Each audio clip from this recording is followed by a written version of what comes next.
Hey guys, I cannot believe that I'm actually going to be able to get the teaching done, which was yesterday, and then now I'm actually able to do urgent education, and all in 1 week. So I'm very excited about that. But I wanted to talk about a pattern that is seen in history that shows up before the downfall of a country. The reason I'm sharing this, well, let me put it this way, the downfall of a republic or a democracy. The reason I'm sharing this is not saying that America is doomed.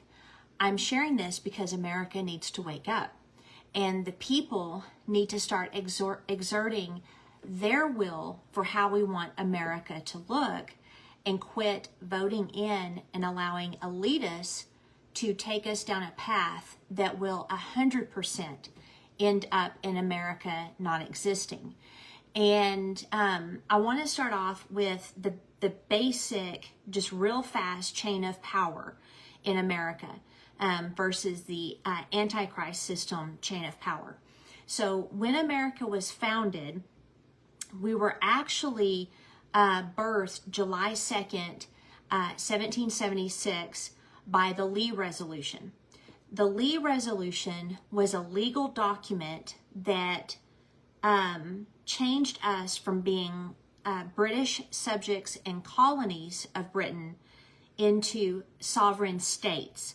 So the 13 colonies became the 13 states. The reason the word state is important is even today in legal terminology, but back then for sure, a state was considered its own country. So you'll see in old documents, the state of Britain, the state of Germany. And so the founding fathers' ideas are that instead of being just one country, we will be the United States or the United Countries of America. And so the states were born, but the only way they could legally be born was by the will of the people. So the will of the people elected representatives to then go and present this resolution to our elected officials, who then voted on it and ratified it. And so the people formed the states. So the people hold the greatest power. And then the states hold the second greatest power. Then we came up with it wasn't really a constitution, but I can't remember what it's called. It was definitely a contract. I wish I had my notes in front of me on what that was called. But anyway, it was basically like a compact. So a compact is a contract between sovereign entities that are on equal standing. And we tried to use this document for a while post-Revolutionary War, but it caused a lot of problems. And so our founding fathers got back together and voted to do away with that original document. And then they spent through much arguing and debating and thought, hearing all the sides, hearing what the people wanted. They came up with the Constitution. The Constitution was not enough for a lot of the colonies, and so they demanded a Bill of Rights. And the Bill of Rights our Bill of Rights were formed very closely to Virginia's Bill of Rights at the time. And so these Bill of Rights explain what our rights are as Americans. And so once we had that, the Constitution was ratified, I believe in 1789, and it became the supreme law of the land. The product of the Constitution or the compact is the federal government. So you have the Federalist Papers, you have the Anti-Federalist Papers. The Federalist Papers are the founding fathers that were in support of a centralized government for the sole purpose of foreign conversation and exporting and importing, and for war. That was it. They weren't supposed to control anything else. They weren't supposed to control your finances, whether you wear a mask, whether you get vaccinated, the environmental protections. None of that was supposed to be controlled by the federal government. And I did an urgent education on the welfare clause that I highly recommend that you go back and watch, or you can listen to it on We the Deplorables. And so what this means for our purposes today is that the people formed the states on July 2nd, 1776, and then the states entered into a compact and created a constitution that formed the federal government. So the federal government is supposed to have the least amount of power. Within the federal government, you have the legislative that has the most power, especially the power over money. And then you have the presidential aspect, which he has the second highest power. And then the least powerful is supposed to be the court system, the judicial. Unfortunately, because of poor legislatures and poor presidents doing, by the way, decrees that are not even legal, executive orders, we're not a theocracy, or is it theocracy? We're not a king subject system, and theocracy is not the right one. But anyway, so because of these types of behaviors that are outside the scope of the law of the land, which our founding fathers said, anything that does not go with the Constitution is not even lawful, nor can it be enforced, people have to go to the Supreme Court, or their Supreme Courts in their states or lower courts, to get people to do what they're supposed to do according to the government or according to the Constitution. The problem is there's a lot of activist judges or people who think that the Constitution is no longer a valid document to run our country. The other thing, before I get into the pattern, the 6 or 7 steps to the downfall of a country, is that, oh my goodness, I just lost my thought. Well, I'll go this direction. The founding fathers were British subjects, and I'm going to do a Constitution Training 101 next year, probably do it on Zoom. I wanted to do it live. It didn't seem to work out, so I might go to Zoom. I'll give you guys information when I'm ready to start that. But it's going to be very short lessons, but it basically details our country and the legal documents as British citizens that were used to then legally separate ourselves from Britain. We didn't do this unlawfully. Our founding fathers were very litigious, meaning they followed the law. And then when Britain refused to work with us, we then had to go to war. And so they followed the laws, the Magna Carta, the 1100 Charter, all of those things to get us to that point legally where we were now our own sovereign group of countries, okay? So states' rights are top based on the people's will, which is why the Roe versus Wade did not eliminate abortion. The Roe versus Wade sent it back to the states where it should be anyway. And then the federal government is not supposed to be as big and have as much power as it does. Well, in 1066 to 1087 in Britain, it didn't take long. Once they got a king, and his name was Alfred the Unready, he was fine. He did his job.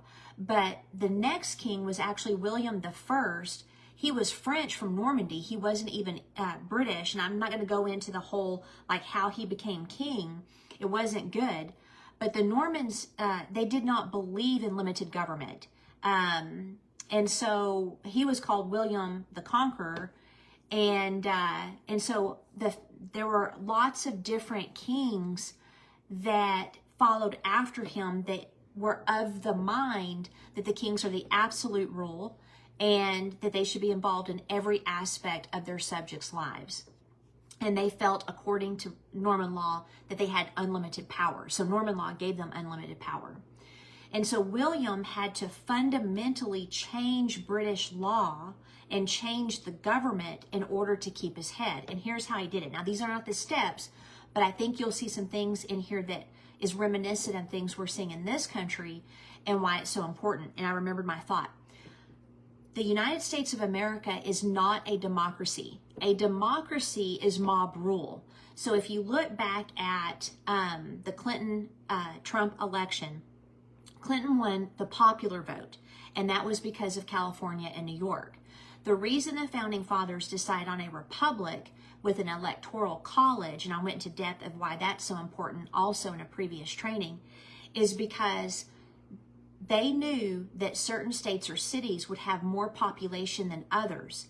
Therefore, they assigned a number of representatives of each state based on population in order to represent the people. So even though Clinton won California and New York, and that put her at a populist vote, Mr. Trump won the election because the electoral vote of the states went to him. So he had more than she did, and you'll hear her talk about that, and it's ridiculous. She needs to get over it. Okay, so we are a republic, not a democracy. And so when you see, like, even on Fox News, other people say we're a democracy. No, we're not. We are a republic. And so don't fall for that line, because they want us to think that it's in our benefit to allow mob rule. Of course, they're not going to say that, but when they say a threat to democracy, absolutely, they feel that certain candidates and government officials are a threat to democracy because they want mob rule. But the founding fathers were afraid that there would be a mob that would eventually have the wrong ideas and not understand how America is supposed to function, and then it would destroy us from the inside out. So with that being said, when we get back to William of Normandy, who became the second king of Britain and had unlimited power according to Norman law, he changed the government to this. He changed the judges to be one with himself. In other words, they were puppets, so they would only do what he wanted. He used judges to bring in foreign law. He used judges to attack all opposition. So a lawfare, you're hearing that word a lot with all of the indictments against Mr. Trump, which is just absolutely ridiculous. Like if you look at the Georgia indictment where they released the mugshot, which by the way, anybody that's watched my stuff or has been around me for any length of time knows that I love Mr. Trump. I plan on getting the t-shirts, the mugs, lampshades, I don't care, with his mugshot. But that one of the charges is that he said the election was rigged. That is a free speech. I can say the election was rigged. I believe it was. I shouldn't be put in jail. I shouldn't have charges brought against me. And there's also some people looking into this DA because they feel like what she's doing is a political vendetta. They're trying to mess with the election. So anything that the fake news media and this administration says Mr. Trump is doing, you can pretty much guarantee they're doing it. Okay, that's just been the whole thing. Like the RICO statute, Biden has 20 shell companies of which he has funneled money through, and he has several aliases that he used during the time he was VP and he was bought and paid for. And this is evidence. They have bank records, they have testimony, they have text messages, they have all the stuff from Hunter's laptop, which he finally admitted was true. But oh no, that's not true. That's not true. Trump's the bad guy. The orange guy is the bad guy. So the way I look at it is these government elites, including many of Republicans, I don't like either party, quite frankly, they're bought and paid for by foreign interests and lobbyists, and they like the power. Okay, and so when you have someone that's an outsider that literally came in, started building a wall, started doing all the things that they didn't want him to do, you have to go to extremes to get rid of him. Like, I don't know if you heard this, but in Maui, they cut off the exits. Why? And then, and this was reported on, and then the wall gates were cut open and welded open in Arizona for flooding. There isn't any flooding.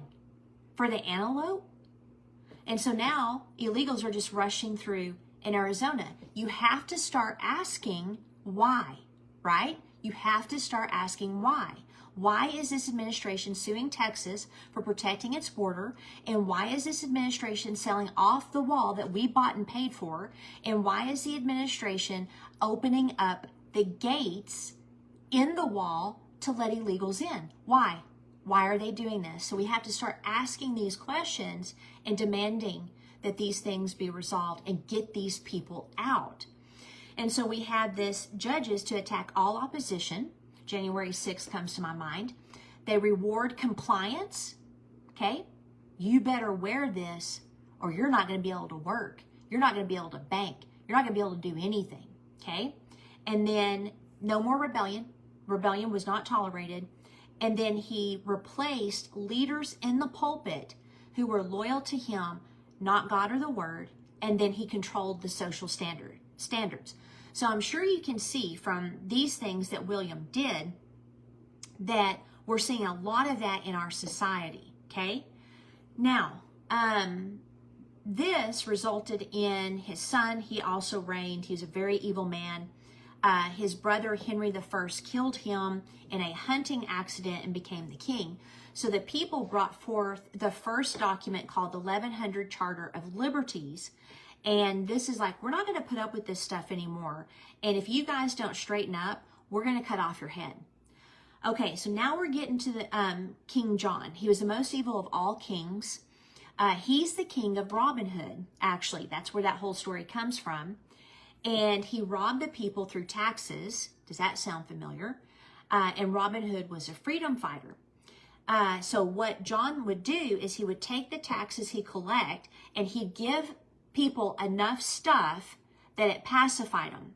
Again, does any of this sound familiar? See, our founding fathers knew their history. They knew how it worked. Unfortunately, we don't, because true history is often not taught in schools anymore. Social justice issues are. And all social justice issues is an attempt to make people in this country fight against one another and be unhappy with how things are so that we will think that we're oppressed when we're not. Okay? So it's very important that we understand. The separation of church and state, a lot of that came from our history of the kings using the pulpit and the ministers of that time. And it was not to keep us out of the state. It was to keep the state out of our business, our church business. So you have the Magna Carta, you have different things. The Grand Remonstrance of 1641. And here is how people take over a country, okay? So the first step is corrupt courts. So we've talked about that. There is lawfare going on. There are corrupt courts. There are DAs that are bought and paid for by George Soros that let out criminals and don't prosecute theft, etc., and that have turned major cities that were once beautiful, thriving, profitable places into hellholes. San Francisco, parts of New York, parts of DC, the list goes on, Atlanta. And so the corrupt courts and the anti-cop messaging has really caused a lot of problems. The second one is infiltration of foreign law. And so there was an agreement with WHO, which is a foreign organization, that we would comply with their laws when it comes to infectious diseases like COVID. That's not cool. Another thing is centralized banking. Our Constitution prohibited a centralized banking system because they saw what happened with that in England. People could just not have money anymore because the government would take it away if they weren't happy with you.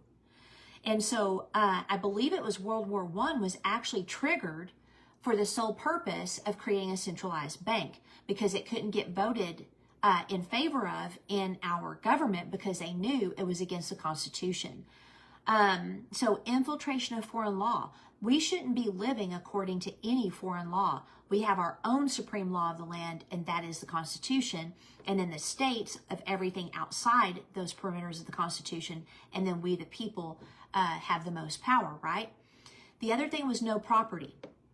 And so I'm not a conspiracy theorist, but I do find it interesting that a lot of houses have been bought that are now rentals, and it's made a shortage, and it's made it very hard for young families to buy a home now.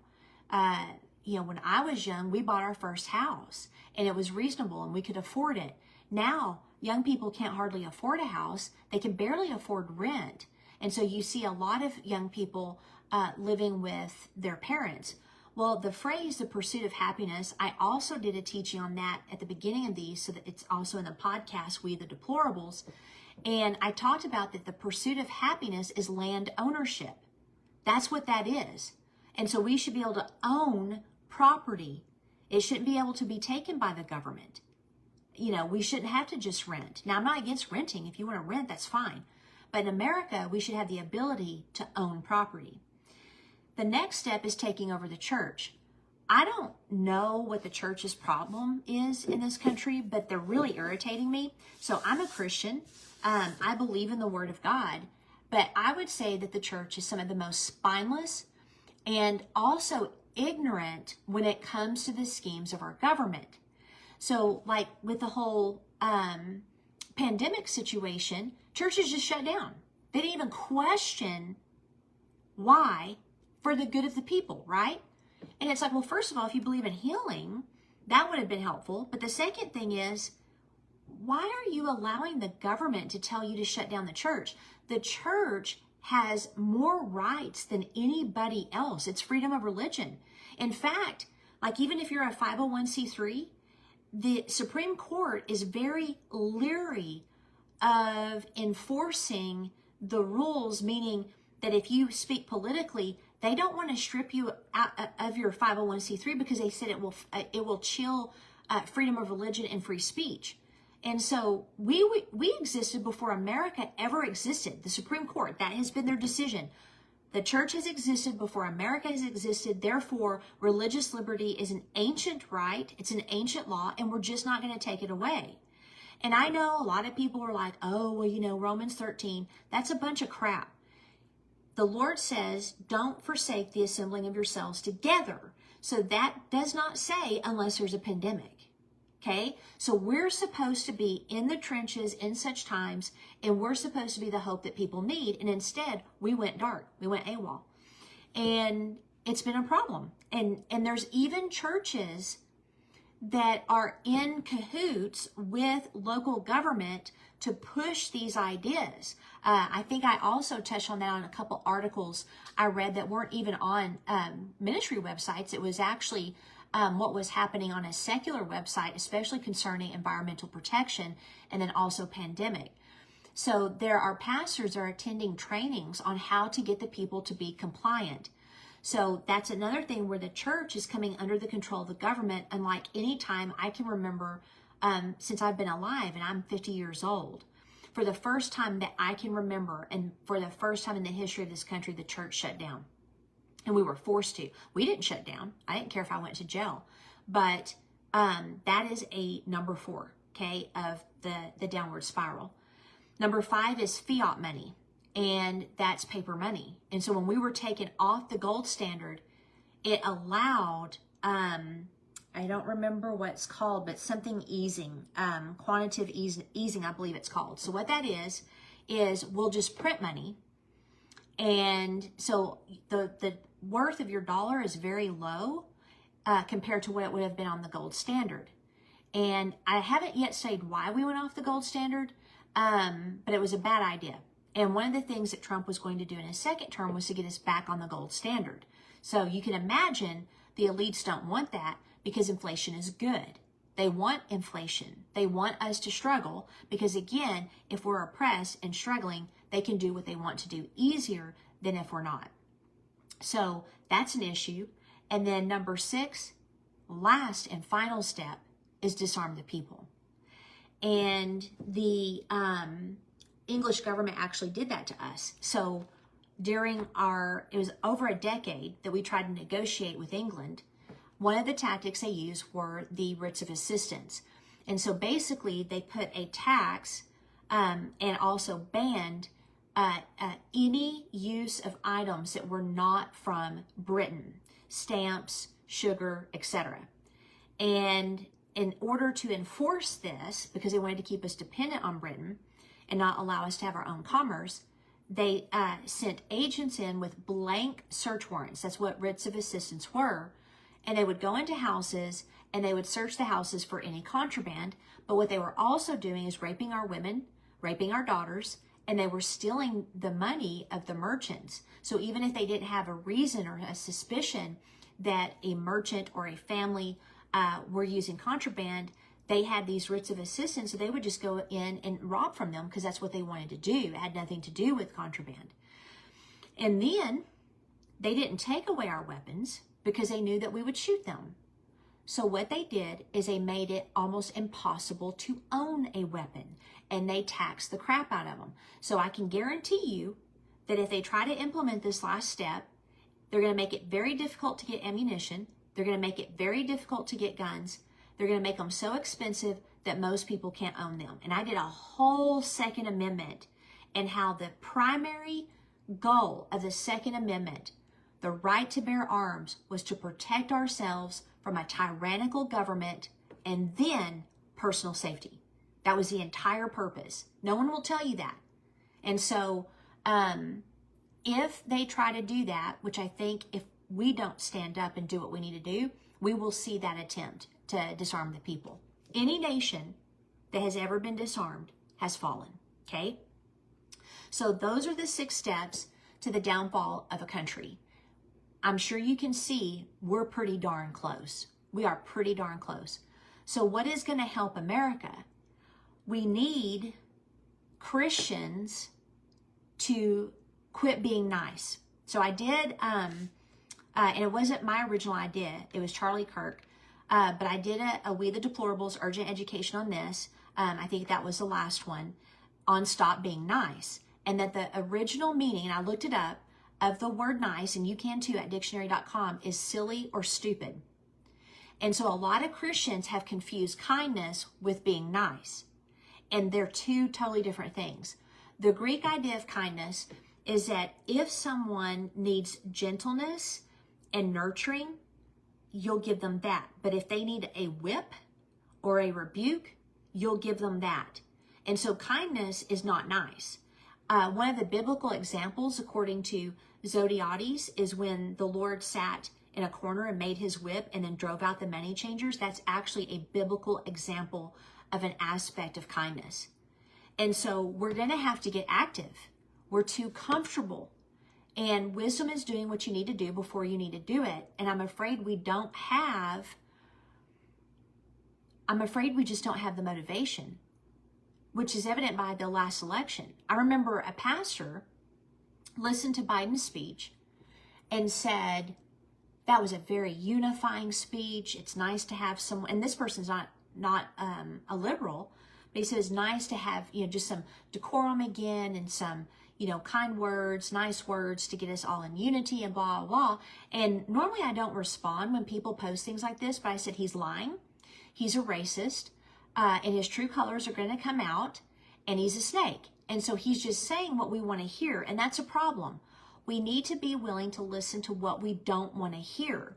We have to be willing to face things with bravery, even if it upsets our lives, even if it causes us pain, even if it causes us discomfort.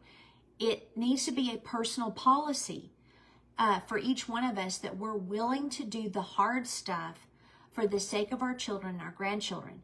America is not lost yet, but I fear that we're close. And I know that if Christians don't go to the polls and vote for life and vote for freedom, and if we don't get involved locally and demand our local leaders, our local school systems, our local law enforcement obey the Constitution, if we don't recognize that local and state politics are actually more important than federal, but don't ignore any of them, I don't have any hope for our country. But I know there's enough of us. The Lord keeps telling me there's more of you than them. We just need to wake up. So that's what I wanted to talk about, and what spurred it is the latest indictment on Mr. Trump, because this is a weaponization of our government. We first saw it with Obama. I don't care what your view is of Obama. He weaponized more ABC agencies than any president in the history of this country, and he also sowed hatred.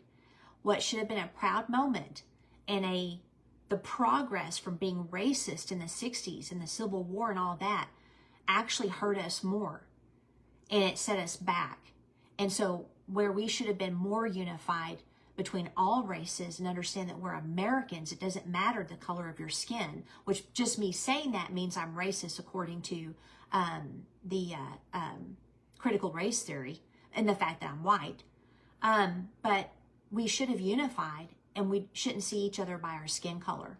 but it became very pronounced during his presidency. So I'm not going to be surprised if President Trump wins. However, he can't fix this. He can't fix it. He's grace if he does get in, but he can't fix it. We've got to fix it, or we're in trouble.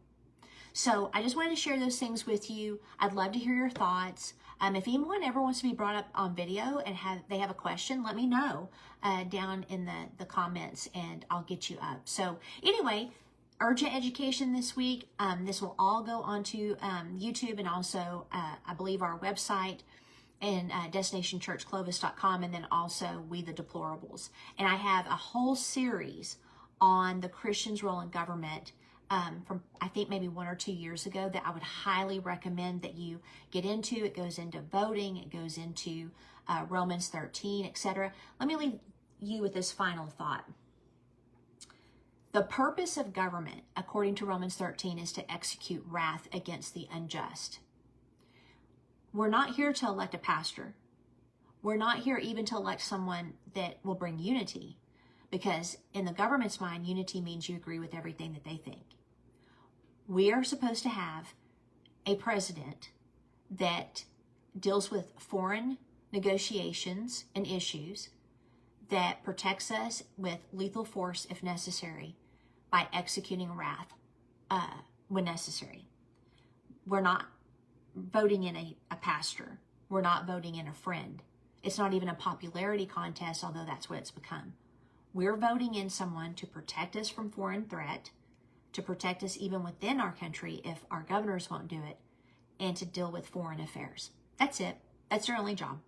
So when we go to the polls next year, please remember this, and remember that the local and state are just as important as the federal. Okay. All right. So that's it for today. This week, I am going out of town next week. So I don't know if I'll get anything done.